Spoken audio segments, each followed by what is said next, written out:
ನಾವು ಜೀವನದಲ್ಲಿ ಎಷ್ಟೋ ಸಲ ಕೆಲವರಿಂದ ಮೋಸ ಹೋಗಿರಬಹುದು. ಆದರೆ ಅದನ್ನು ಕಾರಣ ಅವರ ಬುದ್ಧಿವಂತಿಕೆ ಅಲ್ಲ, ನಾವು ಅವರ ಮೇಲೆ ಇಟ್ಟಿರುವಂತಹ ಅತಿಯಾದ ನಂಬಿಕೆ.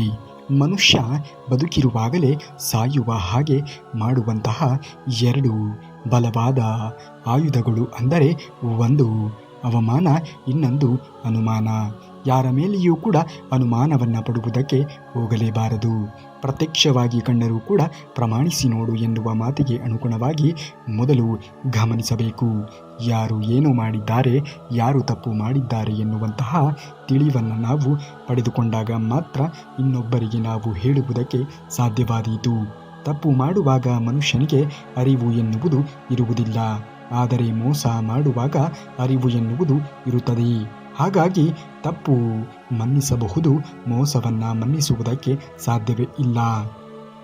ನಾಣ್ಯಕ್ಕೆ ಹೇಗೆ ಎರಡು ಮುಖ ಇರುತ್ತದೆಯೋ ಹಾಗೆಯೇ ಮನುಷ್ಯರಿಗೂ ಕೂಡ ಎರಡು ಮುಖ. ಹೊರಗೊಂದು ಮುಖ, ಒಳಗೆ ಒಂದು ಮುಖ. ಅದಕ್ಕೆ ತಕ್ಕಂತೆ ಬದಲಾಯಿಸುತ್ತಾರೆ. ತಮ್ಮ ವಾಸ್ತವಿಕತೆಯನ್ನು ನಾವು ಅರ್ಥ ಮಾಡಿಕೊಂಡು ಜೀವಿಸುವುದನ್ನು ಕಲಿಯಬೇಕು. ಅವಶ್ಯಕತೆ ಇದ್ದಾಗ ಮಾತ್ರ ಜನರು ನಿನ್ನನ್ನು ಹುಡುಕಿಕೊಂಡು ಬರುವುದು. ಅವಶ್ಯಕತೆ ಇಲ್ಲ ಎಂದರೆ ಯಾರೂ ಕೂಡ ನಿನಗೆ ಮಾತನಾಡಿಸುವುದಕ್ಕೆ ಸಾಧ್ಯವೇ ಇಲ್ಲ.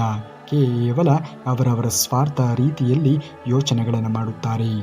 ನಂಬಿದರೆ ಪ್ರಾಣ ಕೊಡುತ್ತೀನಿ ಎಂದು ಹೇಳುತ್ತಾರೆ. ಪ್ರಾಣ ಕೊಡುವ ಅವಶ್ಯಕತೆಯೇ ಇರುವುದಿಲ್ಲ. ಪ್ರಾಣ ಇರುವವರೆಗೂ ಕೂಡ ನಂಬಿಕೆ ದ್ರೋಹವನ್ನು ಮಾಡದೆಯೇ ಇದ್ದರೆ ಸಾಕಾಗುತ್ತದೆ. ಗಂಗೆಯಲ್ಲಿ ಸ್ನಾನವನ್ನು ಮಾಡಿದ ತಕ್ಷಣ ಪಾಪ ಕಳೆದು ಹೋಗುವುದಿಲ್ಲ. ಮನಸ್ಸಿನಲ್ಲಿ ಹುಟ್ಟುವಂತಹ ಯೋಚನೆಗಳು ಇನ್ನೊಬ್ಬರಿಗೆ ಕೆಟ್ಟದ್ದನ್ನು ಬಯಸದೇ ಇದ್ದರೆ ನೀನು ಯಾವ ಸ್ನಾನವನ್ನು ಮಾಡಿದರೂ ಕೂಡ ಅದು ಪ್ರಯೋಜನವೇ ಇಲ್ಲ. ಜೀವನದಲ್ಲಿ ಅವಶ್ಯಕತೆ ಎನ್ನುವುದು ತುಂಬಾ ಮುಖ್ಯವಾದದ್ದು. ಆದರೆ ನಮ್ಮ ಅವಶ್ಯಕತೆಗಳಿಗಾಗಿ ನಮ್ಮ ಅವಶ್ಯಕತೆಗಳನ್ನು ಈಡೇರಿಸಿಕೊಳ್ಳುವ ಭರದಲ್ಲಿ ಇನ್ನೊಬ್ಬರಿಗೆ ನಾವು ದ್ರೋಹವನ್ನು ಬಗೆದರೆ ಅದು ಏನು ತಾನೇ ಪ್ರಯೋಜನವಾದೀತು ಹೇಳಿ.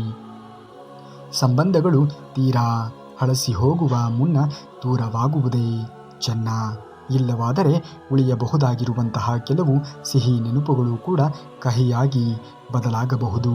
ನಿಮ್ಮ ಮನಸ್ಸಿಗೆ ನೋವು ಮಾಡುವಂತಹ ವ್ಯಕ್ತಿಗಳಿಗೆ ನಿನ್ನ ಬೆಲೆ ತಿಳಿಯಬೇಕು ಅಂದರೆ ಮೊದಲು ನೀನು ಅವರನ್ನು ನಿರ್ಲಕ್ಷ್ಯ ಮಾಡುವುದನ್ನು ಕಲಿತುಕೋ. ಜೀವನದಲ್ಲಿ ಒಳ್ಳೆಯ ಸಮಯ ಎನ್ನುವುದು ಬಂದೇ ಬರುತ್ತದೆ. ಮಾಡುತ್ತಿರುವಂತಹ ಕೆಲಸವನ್ನು ಪ್ರಾಮಾಣಿಕವಾಗಿ ಮಾಡುತ್ತಾ ಮುಂದುವರಿಯುವುದನ್ನು ನೋಡು. ಏಕೆಂದರೆ ಮೇಲೆ ಶ್ರೀಕೃಷ್ಣ ಪರಮಾತ್ಮನು ಇದ್ದಾನೆ. ಅವನು ಎಲ್ಲರನ್ನ ಗಮನಿಸುತ್ತಾ ಇರುತ್ತಾನೆ. ಇತರರು ಮೆಚ್ಚಲಿ ಎಂದು ನೀನು ಎಂದಿಗೂ ಕೂಡ ಬದುಕಬೇಡ. ಏಕೆಂದರೆ ಅವರ ಅಭಿಪ್ರಾಯಗಳು ಯಾವ ಸಂದರ್ಭದಲ್ಲಿ ಆದರೂ ಕೂಡ ಬದಲಾಗಬಹುದು. ಬದುಕು ವರ್ಣಮಯವಾಗಿರಬೇಕೇ ವಿನಃ ನಾಟಕೀಯವಾಗಿ ಇರಲೇಬಾರದು. ನಾಟಕೀಯವಾಗಿರುವಂತಹ ಜೀವನ ಎನ್ನುವುದು ಎಂದಿಗೂ ಕೂಡ ಒಳ್ಳೆಯದಲ್ಲ. ನಾಟಕದಿಂದ ಮತ್ತಷ್ಟು ನಾಟಕವನ್ನೇ ನಾವು ಜೀವನದಲ್ಲಿ ಅಳವಡಿಸಿಕೊಳ್ಳಬೇಕಾಗಿರುವಂತಹ ಪ್ರಸಂಗವೇ ಉದ್ಭವ ಆಗಬಹುದು. ಇನ್ನೊಬ್ಬರು ಹೇಗಿರಬೇಕು ಎಂದು ವಿಮರ್ಶಿಸುವ ಬದಲು ನಾವು ಹೇಗಿದ್ದೇವೆ ಎಂದು ನಮ್ಮೊಳಗೆ ಇಣುಕಿ ನೋಡಿಕೊಂಡು ಸರಿಪಡಿಸಿಕೊಳ್ಳೋಣ. ಜೀವನದಲ್ಲಿ ಬರೆದಿಟ್ಟಂತೆ ಜೀವನವನ್ನು ಮಾಡುವುದಕ್ಕೆ ಯಾರಿಗೂ ಕೂಡ ಸಾಧ್ಯವಿಲ್ಲ. ಆದರೆ ಬೇರೆಯವರು ಬರೆದಿಡುವಂತಹ ಜೀವನವನ್ನು ಮಾಡುವುದಕ್ಕೆ ಸಾಧ್ಯವಿದೆ. ಹಾಗಾಗಿ ಅಂತಹ ಜೀವನ ಎನ್ನುವುದು ನಿಮ್ಮದಾಗಲಿ ಎಂದು ಹರಿಸುವುದು. ಶ್ರೀಕೃಷ್ಣ ಪರಮಾತ್ಮನು ಇದ್ದಾನೆ, ಎಲ್ಲವನ್ನ ನೋಡಿಕೊಳ್ಳುತ್ತಾನೆ. ದೊಡ್ಡ ದೊಡ್ಡ ಕನಸುಗಳನ್ನು ಕಾಣುವುದು ಮುಖ್ಯವಲ್ಲ. ಆ ಕನಸುಗಳನ್ನು ನನಸು ಮಾಡಿಕೊಳ್ಳಬೇಕಾಗಿದ್ದರೆ ಪ್ರಾಮಾಣಿಕವಾಗಿರುವಂತಹ ಪ್ರಯತ್ನವನ್ನು ನಾವು ಮಾಡಬೇಕಾಗಿರುವುದು ಕೂಡ ಅಷ್ಟೇ ಮುಖ್ಯವಾಗಿ ಇರುವಂಥದ್ದು. ನಿಮಗೆ ಪಾಠವನ್ನು ಕಲಿಸುವ ಮುಂಚೆಯೇ ಬದಲಾಗಿ. ಬದುಕಿನ ಪಾಠ ಒಂದು ರೀತಿಯಲ್ಲಿ ಶಿಕ್ಷೆ ಇದ್ದಂತೆ. ಸೋಲನ್ನು ಸಂತೋಷವಾಗಿ ಸ್ವೀಕರಿಸಿ ಸೋಲನ್ನು ನಿಭಾಯಿಸುವುದನ್ನು ಕೂಡ ಕಲಿಸಲು ಗೆಲುವಿನ ಮೊದಲ ಹೆಜ್ಜೆ ಎನ್ನುವುದನ್ನು ಮರೆಯಬೇಡಿ. ಏನೇ ಆದರೂ ಕೂಡ ಎಲ್ಲದಕ್ಕೂ ಕೂಡ ಒಂದು ಕಾರಣ ಎನ್ನುವುದು ಇದ್ದೇ ಇರುತ್ತದೆ. ಸಮಯ ಸಂದರ್ಭಕ್ಕೆ ಅನುಗುಣವಾಗಿ ಯಾವುದು ನಿಮಗೆ ಬಂದು ತಲುಪಬೇಕೋ ಅದು ತಲುಪುತ್ತದೆ. ನೀವು ಮಾಡುತ್ತಿರುವಂತಹ ಕೆಲಸ ಯಾವ ಕೆಲಸವಾದರೂ ಕೂಡ ಸರಿ, ಅದನ್ನು ಪ್ರಾಮಾಣಿಕವಾಗಿ ಮಾಡುತ್ತಾ ಮುಂದುವರಿಯುವುದನ್ನು ನೋಡಿ. ಕೆಲಸದಲ್ಲಿ ನಿರತರಾಗಿ ಇದ್ದಾಗ ಹಲವು ಸಮಸ್ಯೆಗಳು ನಿಮ್ಮ ಜೀವನದಲ್ಲಿ ಉದ್ಭವ ಆಗಬಹುದು. ಆದರೆ ಅದನ್ನೆಲ್ಲವನ್ನು ಬದಿಗೆ ಒತ್ತಿ ಮುಂದುವರಿಯುವುದನ್ನು ನೋಡಬೇಕು. ಯಾವ ಸಮಸ್ಯೆಯೂ ಕೂಡ ಇಲ್ಲಿ ಶಾಶ್ವತವಲ್ಲ ಎನ್ನುವ ಸತ್ಯವನ್ನು ಅರಿತು ಜೀವನವನ್ನು ಮಾಡಬೇಕು. ಪದೇ ಪದೇ ಕಷ್ಟಗಳು ಬರುತ್ತಿವೆ ಅಂದರೆ ನಿನ್ನ ಹಣೆ ಬರಹ ಸರಿಯಿಲ್ಲ ಅಂತ ಅಲ್ಲ. ಮುಂದೆ ನಿನಗೋಸ್ಕರ ತುಂಬ ಒಳ್ಳೆಯ ದಿನಗಳು ಕಾಯುತ್ತಾ ಇದೆ ಎಂದು ಅರ್ಥ. ಜೀವನ ಗೋಣಿ ಚೀಲದಂತೆ, ಚಂದವಿದ್ದಾಗ ಎಲ್ಲರೂ ಕೂಡ ತುಂಬುವವರು, ಕಟ್ಟಿಟ್ಟು ಅಟ್ಟಕ್ಕೂ ಕೂಡ ಏರಿಸುವವರು, ಅಲ್ಲಲ್ಲಿ ಹರಿದಾಗ ಕಾಲ ಅಡಿಗೆ ಹಾಕಿ ತುಳಿಯುವವರು. ಜೀವನದಲ್ಲಿಯೂ ಕೂಡ ಹಾಗೆ. ಯಾರು ಯಾವಾಗ ನಿಮ್ಮಿಂದ ಅವಶ್ಯಕತೆ ಎನ್ನುವುದು ಇರುತ್ತದೆಯೋ ಆಗ ನಿಮ್ಮನ್ನು ಬಳಸಿಕೊಳ್ಳುವುದಕ್ಕೆ ಎಲ್ಲರೂ ನಾ ಮುಂದೆ ತಾ ಮುಂದೆ ಎಂದು ಧಾವಿಸುತ್ತಾರೆ. ಯಾವಾಗ ನಿಮ್ಮಿಂದ ಏನೂ ಕೂಡ ಆಗಬೇಕಾಗಿಲ್ಲ, ನಿಮ್ಮಿಂದ ಯಾವುದೇ ರೀತಿಯಾಗಿರುವಂತಹ ಪ್ರಯೋಜನ ಇಲ್ಲ ಎಂದು ತಿಳಿದಾದ ನಂತರದಲ್ಲಿ ಎಲ್ಲರೂ ಕೂಡ ನಿಮ್ಮಿಂದ ದೂರವಾಗುತ್ತಾರೆ. ಇಷ್ಟೇ ಈ ಕಲಿಯುಗದ ಜನರ ಜೀವನದ ಶೈಲಿಯಾಗಿದೆ. ಈ ಬದುಕಿನಲ್ಲಿ ನಾವು ಕಾಲಮಾನಕ್ಕೆ ತಕ್ಕಂತೆ, ಸಮಯಕ್ಕೆ ತಕ್ಕಂತೆ ನಮ್ಮ ಜೀವನ ಶೈಲಿಯಲ್ಲಿಯೂ ಕೂಡ ಬದಲಾವಣೆಯನ್ನು ಮಾಡಿಕೊಂಡಾಗ ಮಾತ್ರ ಈ ಪ್ರಸ್ತುತವಾಗಿರುವಂತಹ ಬದುಕಿನಲ್ಲಿ ನಾವು ಬದುಕುವುದಕ್ಕೆ ಸಾಧ್ಯವಾದೀತು. ಬದುಕು ನಿಧಾನವಾಗಿ ಪಾಠವನ್ನು ಕಲಿಸುತ್ತದೆ. ನಿನ್ನ ತನವನ್ನು ಅಡವಿಟ್ಟು ಯಾರನ್ನೂ ಕೂಡ ನೀನು ಮೆಚ್ಚಿಸುವಂತಹ ಅಗತ್ಯವೇ ಇಲ್ಲ. ಅರಿತುಕೊಳ್ಳುವವರು ನಾವು. ಮೌನವಾಗಿ ಇದ್ದರೂ ಕೂಡ ನಮ್ಮನ್ನು ಅರಿತುಕೊಳ್ಳಬಹುದು. ಕೆಲವು ಸಂಬಂಧಗಳೇ ಹಾಗೆ, ನಮ್ಮನ್ನು ಬಹಳ ಹಚ್ಚಿಕೊಂಡಿರುವ ರೀತಿಯಲ್ಲಿ ಇರುತ್ತಾರೆ. ಆದರೆ ಅವರಿಗೆ ಬೇಕಾದವರು ಸಿಕ್ಕಾಗ ನಮ್ಮನ್ನು ಕಡೆಗಣಿಸಿ ಬಿಡುತ್ತಾರೆ. ಜೀವನದಲ್ಲಿ ಯಾರ ಮೇಲೆಯೂ ಕೂಡ ಅತಿಯಾದ ನಂಬಿಕೆಯಾಗಲಿ ವಿಶ್ವಾಸವಾಗಲಿ ಇಡುವುದಕ್ಕೆ ಹೋಗಲೇಬೇಡಿ. ಏಕೆಂದರೆ ಇಂದಿನ ಜನರು ಹೇಗೆ ಬದಲಾಗುತ್ತಾರೆ, ಯಾವಾಗ ಬದಲಾಗುತ್ತಾರೆ ಎಂದು ಹೇಳುವುದಕ್ಕೆ ಅಸಾಧ್ಯ ನೋಡಿ. ಕೇವಲ ತಮ್ಮ ತೃಪ್ತಿಯನ್ನು ಮಾತ್ರ ಬಯಸುತ್ತಾರೆ. ಕೇವಲ ತಮ್ಮ ಬದುಕನ್ನು ಮಾತ್ರ ನೋಡುತ್ತಾರೆ. ನಮ್ಮ ಬದುಕನ್ನು ಹೊರತುಪಡಿಸಿ ಇತರರ ಬದುಕಿನ ಬಗ್ಗೆ ಯೋಚನೆಯನ್ನೇ ಮಾಡುವುದಕ್ಕೆ ಹೋಗುವುದಿಲ್ಲ. ಜೀವನದಲ್ಲಿ ಯಾರೇ ಏನೇ ಅಂದರೂ ಕೂಡ ತಲೆಯನ್ನು ಕೆಡಿಸಿಕೊಳ್ಳುವುದಕ್ಕೆ ಹೋಗಬೇಡಿ. ಎಲ್ಲದಕ್ಕೂ ಕೂಡ ಒಂದು ಕಾಲ ಎನ್ನುವುದು ಕೂಡಿ ಬಂದಾಗ ಎಲ್ಲವೂ ಕೂಡ ಬದಲಾವಣೆ ಆಗೇ ಆಗುತ್ತದೆ. ಆದರೆ ನೀವು ಮಾತ್ರ ನಿಮ್ಮ ಪ್ರಾಮಾಣಿಕತೆ, ನಿಷ್ಠೆ, ಧರ್ಮ, ಕರುಣೆಯಿಂದ ಜೀವನವನ್ನು ಮಾಡುವುದನ್ನು ಕಲಿತುಕೊಳ್ಳಿ. ನಿಮ್ಮ ಈ ಒಂದು ಧರ್ಮಯುತವಾಗಿರುವಂತಹ ದಾರಿಯೇ ನಿಮಗೆ ಒಂದು ಒಳ್ಳೆಯ ಸಂದೇಶವನ್ನು, ಒಳ್ಳೆಯ ಜೀವನವನ್ನು ದೊರಕಿಸಿಕೊಡುವುದಕ್ಕೆ ಸಾಧ್ಯವಾದೀತು. ಒಬ್ಬರು ಸುಮ್ಮನೆ ಇದ್ದ ಮಾತ್ರಕ್ಕೆ ಅವರಿಂದ ಏನೂ ಕೂಡ ಸಾಧ್ಯವಿಲ್ಲ ಎಂದು ಯೋಚನೆಗಳನ್ನು ಮಾಡುವುದಕ್ಕೆ ಹೋಗಬೇಡಿ.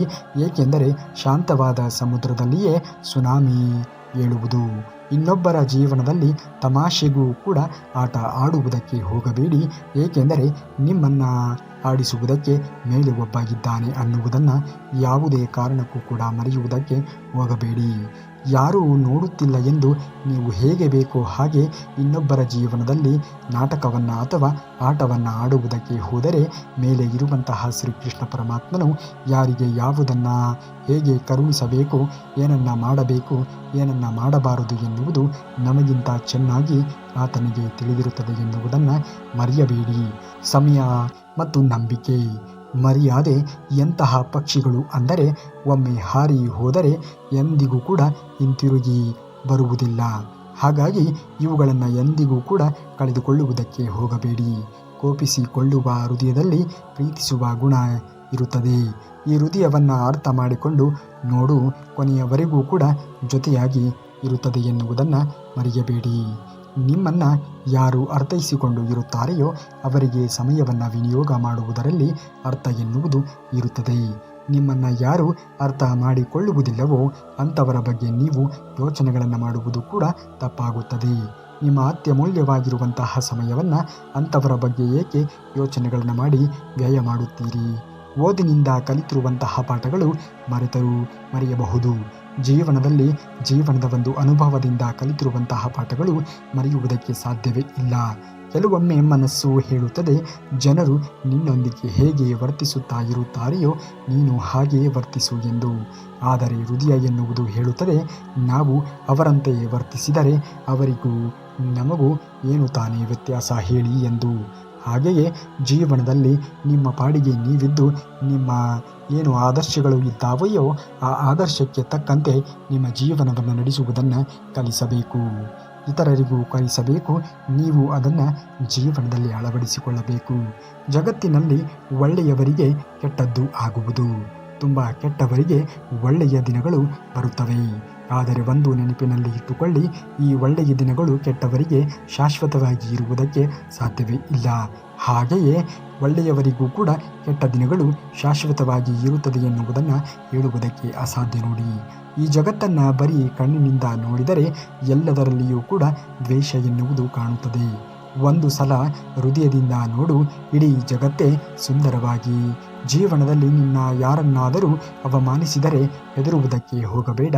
ಹುಚ್ಚು ಜನ ವಜ್ರವನ್ನ ಗಾಜು ಎಂದು ಅಂದುಕೊಂಡಿರುತ್ತಾರೆ. ಹಾಗಾಗಿ ಅವರ ಬುದ್ಧಿ ಎಷ್ಟು ಇರುತ್ತದೆಯೋ ಅಷ್ಟು ನಿಮ್ಮನ್ನು ಅರ್ಥೈಸಿಕೊಂಡು ಇರುತ್ತಾರೆ. ಅವರ ಬಗ್ಗೆ ಅಥವಾ ಅವರ ಈ ನಡವಳಿಕೆಯಿಂದ ನೀನು ಮಾತ್ರ ದುಃಖಕ್ಕೆ ಒಳಗಾಗುವುದಕ್ಕೆ ಹೋಗಲೇಬೇಡ. ಪ್ರತಿಯೊಂದಕ್ಕೂ ಕೂಡ ಕಾಲವೇ ಸರಿಯಾದ ಉತ್ತರವನ್ನು ಕೊಡುತ್ತದೆ. ಕಾಲದ ಮೇಲೆ ನಂಬಿಕೆಯನ್ನು ಇಟ್ಟು, ದೇವರ ಮೇಲೆ ನಂಬಿಕೆಯನ್ನು ಇಟ್ಟು ನೀನು ಮಾಡುತ್ತಿರುವಂತಹ ಕೆಲಸವನ್ನು ಮಾಡುತ್ತಾ ಮುಂದುವರಿಯುವುದನ್ನು ನೋಡು. ಪ್ರತಿಯೊಬ್ಬರ ಹೃದಯದಲ್ಲಿಯೂ ಕೂಡ ಹೇಳಲು ಆಗದೇ ಇರುವಷ್ಟು ನೋವು ಎನ್ನುವುದು ತುಂಬಿರುತ್ತದೆ. ಆದರೂ ಕೂಡ ಬದುಕುತ್ತಾರೆ ಅಲ್ಲವೇ? ಏಕೆ ಗೊತ್ತೇನು? ನಾಳೆಯಾದರೂ ಕೂಡ ಸಂತೋಷದ ಕ್ಷಣ ಎನ್ನುವುದು ಸಿಗಬಹುದು ಅನ್ನುವಂತಹ ಭರವಸೆಯಲ್ಲಿ, ಈ ಭರವಸೆಯೊಂದಿಗೆ ಜೀವನವನ್ನು ನಡೆಸುತ್ತಾ ಇರುತ್ತಾರೆ.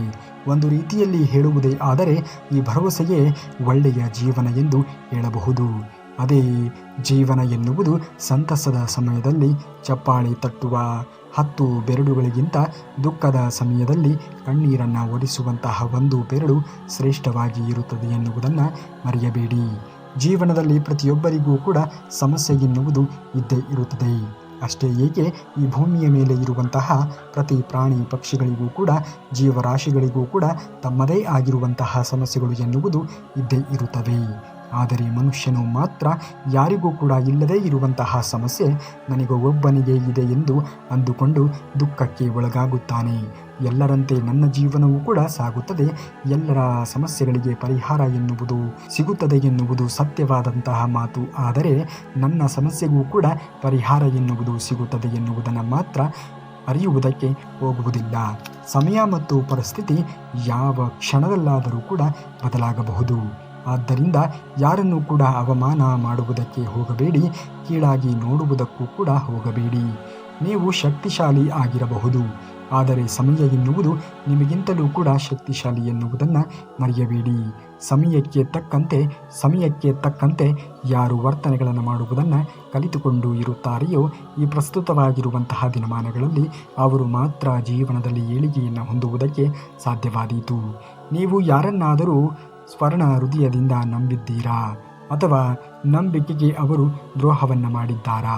ನಂಬಿಕೆ ಒಡೆದಾಗ ಹೃದಯ ಮಾತ್ರವಲ್ಲ, ಆತ್ಮವೇ ನೋವಿನಿಂದ ನಲಿಯುತ್ತದೆ. ಇದು ಅನೇಕ ಜನರ ಮೌನ ಕಣ್ಣೀರಿನ ಕಾರಣ. ಒಂದೇ ವಿಷಯ, ನಂಬಿಕೆಗೆ ದ್ರೋಹ. ಇಂತಹ ಸಮಯದಲ್ಲಿ ನಮಗೆ ನಾವು ದಾರಿ ತೋರಿಸುವವನು ಅವನು ಒಬ್ಬನೇ, ಅವನೇ ಶ್ರೀಕೃಷ್ಣ ಪರಮಾತ್ಮ. ಶ್ರೀಕೃಷ್ಣ ಪರಮಾತ್ಮನನ್ನು ನೆನೆಯುವವರಿಗೆ ಯಾವುದೇ ಕಾರಣಕ್ಕೂ ಕೂಡ ದ್ರೋಹ ಆಗುವುದಕ್ಕೆ ಬಿಡುವುದೇ ಇಲ್ಲ. ಅಲ್ಲಿ ನಿಮ್ಮ ಜೀವನಕ್ಕೆ ಬೇಕಾಗಿರುವಂತಹ ಪರಿಹಾರವನ್ನು ಕೊಟ್ಟೇ ಕೊಡುತ್ತಾನೆ. ಹಾಗಾಗಿಯೇ ಹೇಳುವುದು, ಶ್ರೀಕೃಷ್ಣ ಪರಮಾತ್ಮನನ್ನು ನಂಬಿ ಅಲ್ಲಿ ನಿಮ್ಮ ಜೀವನಕ್ಕೆ ಬೇಕಾಗಿರುವಂತಹ ಎಲ್ಲ ಮೌಲ್ಯಗಳು ಕೂಡ ದೊರೆಯುತ್ತವೆ ಎಂದು. ನಂಬಿಕೆ ಎನ್ನುವುದು ಮಾತಿನಿಂದ ಹುಟ್ಟುವುದಿಲ್ಲ, ಆಚರಣೆಯಿಂದ ಬೆಳೆದು ಬರುತ್ತದೆ. ನೀವು ಯಾರ ಮೇಲೆ ನಂಬಿಕೆಯನ್ನು ಇಡುತ್ತೀರಿಯೋ ಅವರೇ ನಿಮ್ಮ ದುರ್ಬಲತೆಯನ್ನು ಕಟ್ಟುವಂತಾಗುತ್ತಾರೆ. ಆದರೆ ಎಲ್ಲರೂ ಕೂಡ ಆ ದುರ್ಬಲತೆಯನ್ನು ಪವಿತ್ರವಾಗಿ ಕಾಯುವುದಿಲ್ಲ. ಕೆಲವರು ಅದನ್ನೇ ನಿಮ್ಮ ವಿರುದ್ಧ ಅಸ್ತ್ರವನ್ನಾಗಿ ಬಳಸಿಕೊಳ್ಳುತ್ತಾರೆ ಎನ್ನುವುದನ್ನು ಮರೆಯಬೇಡಿ. ಜೀವನದಲ್ಲಿ ಏನೇ ಆದರೂ ಕೂಡ ತಲೆಯನ್ನು ಕೆಡಿಸಿಕೊಳ್ಳುವುದಕ್ಕೆ ಹೋಗಬೇಡಿ. ಆಗುವುದೆಲ್ಲ ಒಳ್ಳೆಯದೆ ಎಂದು ಪರಿಭಾವಿಸುತ್ತಾ ಮುಂದುವರಿಯುವುದನ್ನು ನೋಡಬೇಕು. ಅದೇ ದ್ರೋಹ. ಅರ್ಜುನನು ಶ್ರೀಕೃಷ್ಣನನ್ನು ಕೇಳುತ್ತಾನೆ, ಕೃಷ್ಣ, ನಾನು ನಂಬಿದವರೇ ನನಗೆ ಮೋಸವನ್ನು ಮಾಡುತ್ತಾರೆ, ವಿರುದ್ಧವಾಗಿರುವಂತಹ ಹೇಳಿಕೆಗಳನ್ನು ಕೊಡುತ್ತಿದ್ದಾರೆ, ವಿರುದ್ಧವಾಗಿ ನಿಂತಿದ್ದಾರೆ. ಇದು ನ್ಯಾಯವೇ? ಕೃಷ್ಣ ಉತ್ತರಿಸುತ್ತಾನೆ, ಅರ್ಜುನ, ನಿನ್ನ ನಂಬಿಕೆ ತಪ್ಪಲ್ಲ, ಆದರೆ ಅವರ ಯೋಗ್ಯತೆ ತಪ್ಪು. ಲಾಭ ಇರುವವರೆಗೂ ಕೂಡ ಇವರು ಸ್ನೇಹಿತರು, ತ್ಯಾಗ ಬೇಕಾದಾಗ ಅವರ ಮುಖಗಳು ಬದಲಾಗುತ್ತವೆ ಎನ್ನುವುದನ್ನು ಯಾಕೆ ನೀನು ಅರಿತುಕೊಂಡಿಲ್ಲ ಎಂದು. ಇಲ್ಲಿ ನಮ್ಮಿಂದ ಯಾರಿಗೆ ಲಾಭ ಎನ್ನುವುದು ಇರುತ್ತದೆಯೋ ಆಗ ಮಾತ್ರ ಎಲ್ಲರೂ ನಮ್ಮನ್ನು ಒಳ್ಳೆಯವನು ಎನ್ನುವ ರೀತಿಯಲ್ಲಿ ನೋಡುತ್ತಾರೆ. ಯಾವಾಗ ನಮ್ಮಿಂದ ಅವರಿಗೆ ಏನೂ ಕೂಡ ಆಗುವುದಿಲ್ಲ ಎಂದು ಗೊತ್ತಾಗುತ್ತದೆಯೋ ಆ ಕ್ಷಣದಿಂದ ಅವರಿಗೆ ಅವರ ಪಾಲಿಗೆ ನಾವು ಗೊತ್ತಿಲ್ಲದೇ ಇರುವಂತಹ ವ್ಯಕ್ತಿಗಳಾಗಿ ಬಿಡುತ್ತೇವೆ. ನಿಮ್ಮ ಯಶಸ್ಸಿಗೆ ಸಂತೋಷ ಪಡುವುದಿಲ್ಲವಾದರೆ ಅವರು ನಿಮ್ಮವರಲ್ಲ. ನಿಮ್ಮ ನೋವನ್ನು ಉಪಯೋಗಿಸಿಕೊಳ್ಳುವವರು ನಿಮ್ಮ ಬಂಧುಗಳಲ್ಲ. ಅವರಿಂದ ದೂರ ಹೋಗುವುದು ಪಲಾಯನವಲ್ಲ, ಅದು ಆತ್ಮರಕ್ಷಣೆಯಾಗಿರುತ್ತದೆ ಎನ್ನುವುದನ್ನು ಮರೆಯಬೇಡಿ. ನಿಮ್ಮ ಯಾರು ಗೌರವಿಸುತ್ತಾರೆಯೋ ಅವರು ಎಂತಹ ಜನರು ಆದರೂ ಕೂಡ ಸರಿ. ಅವನು ಬಡವನಾಗಿ ಇದ್ದರೂ ಕೂಡ ಪರವಾಗಿಲ್ಲ, ಶ್ರೀಮಂತನಾಗಿ ಇದ್ದರೂ ಕೂಡ ಪರವಾಗಿಲ್ಲ. ನಿಮ್ಮ ಜೀವನಕ್ಕೆ ಬೇಕಾಗಿರುವಂಥದ್ದು ಏನು?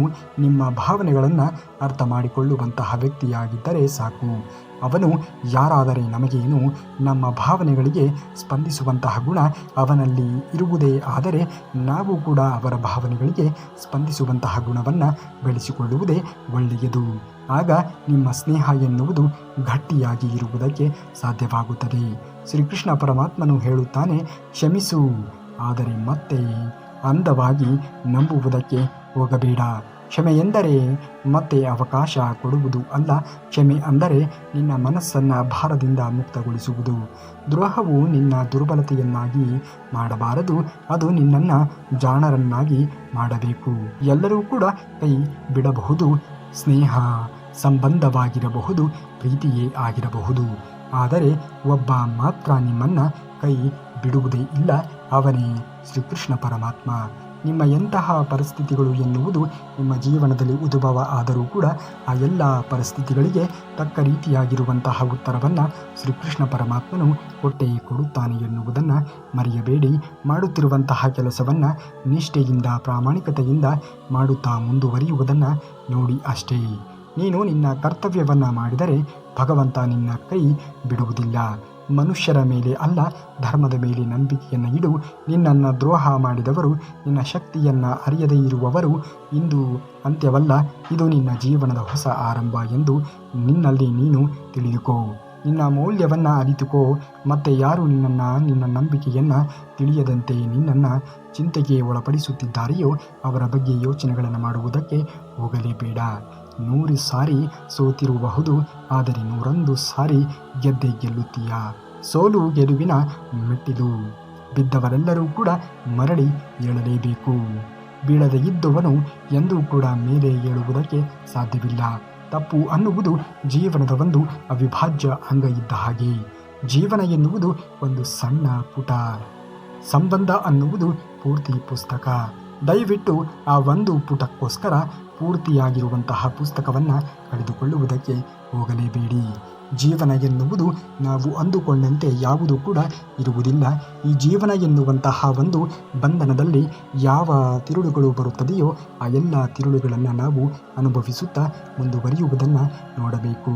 ಯಾವ ಸಂದರ್ಭದಲ್ಲಿ ಏನನ್ನು ಕರುಣಿಸಬೇಕು, ಯಾವ ಸಂದರ್ಭದಲ್ಲಿ ಏನನ್ನು ಕಸಿದುಕೊಳ್ಳಬೇಕು ಎನ್ನುವುದು ಮೇಲೆ ಇರುವಂತಹ ಶ್ರೀಕೃಷ್ಣ ಪರಮಾತ್ಮನಿಗೆ ನಮಗಿಂತಲೂ ಕೂಡ ತುಂಬ ಚೆನ್ನಾಗಿ ಅರಿವಿದೆ ಎನ್ನುವುದನ್ನು ಮರೆಯಬೇಡಿ.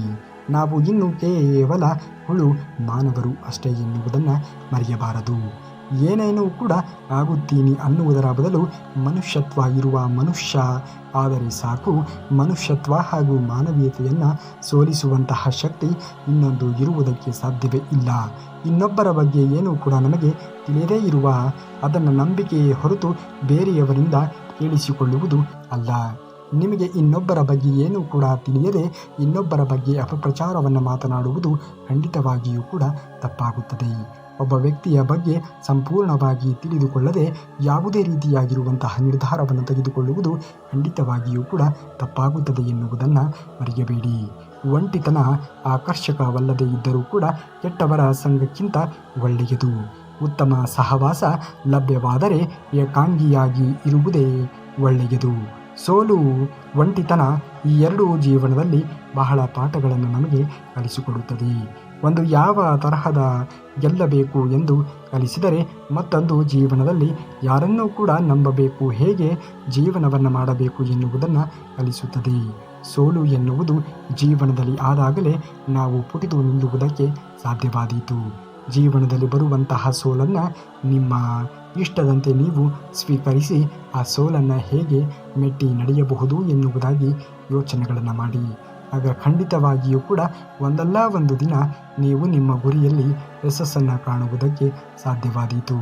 ಯಾವುದೇ ಕೆಲಸವಾದರೂ ಕೂಡ ಸರಿ, ಅಲ್ಲಿ ನಿರಂತರವಾಗಿ ಶ್ರಮ ಪಡುವಂತಹ ಗುಣ ಇದ್ದಾಗ ಮಾತ್ರ ಆ ಒಂದು ರಂಗದಲ್ಲಿ ನಾವು ಯಶಸ್ವಿ ಆಗುವುದಕ್ಕೆ ಸಾಧ್ಯವಾಗುವುದು. ಜೀವನದಲ್ಲಿ ನೀವು ಅಂದುಕೊಂಡಿರುವಂತಹ ಎಲ್ಲ ಗುರಿಗಳು ಕೂಡ ನೆರವೇರಲಿ ಎಂದು ಬಯಸುತ್ತಾ, ನೀವೇನಾದರೂ ಶ್ರೀಕೃಷ್ಣ ಪರಮಾತ್ಮನ ಭಕ್ತರೇ ಆಗಿದ್ದರೆ ತಪ್ಪದೆ ಈ ವಿಡಿಯೋಗೆ ಒಂದು ಲೈಕನ್ನು ಮಾಡಿ, ಹಾಗೂ ಹೊಸದಾಗಿ ಯಾರಾದರೂ ನಮ್ಮ ಚಾನಲ್ಗೆ ವಿಸಿಟನ್ನು ಕೊಟ್ಟಿದ್ದರೆ ದಯಮಾಡಿ ಚಾನಲ್ನ ಸಬ್ಸ್ಕ್ರೈಬ್ ಮಾಡಿ ಎಂದು ಹೇಳುತ್ತಾ, ನಾಳೆಯ ಶ್ರೀಕೃಷ್ಣ ಪರಮಾತ್ಮನ ವಚನಾಮೃತದೊಂದಿಗೆ ಮತ್ತೆ ನಿಮ್ಮ ಮುಂದೆ ಬರುವವರೆಗೂ ಧನ್ಯವಾದ. ಕರುನಾಡಿಗೆ.